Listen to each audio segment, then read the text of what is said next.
Hello, welcome back children.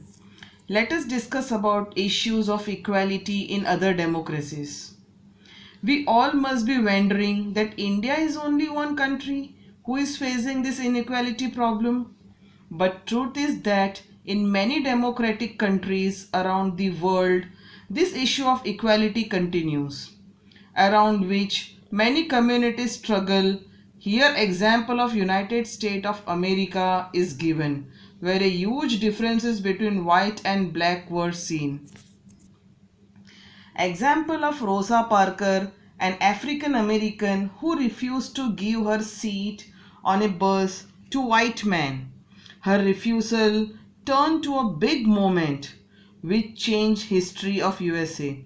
Finally, the Civil Rights Act of 1964 prohibited discrimination on the basis of race, caste, religion, origin, etc. Schools were open for all children residing in country.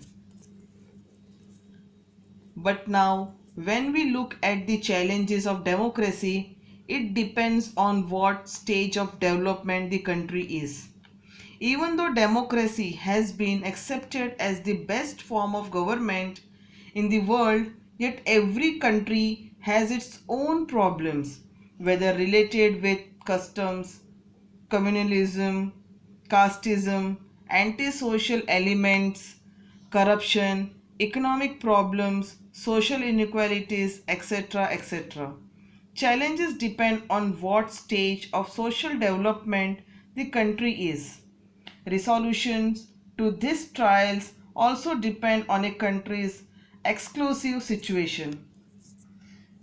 It is very difficult to get prescription to confront the challenges faced by a democracy. Though we see always communities expanding ideas of democracy and push for greater recognition of equality. Finally, we wrap up the chapter. Children, especially you all, are requested to practice hard words. Spelling issues are seen more among students in social science. Thank you. Bye.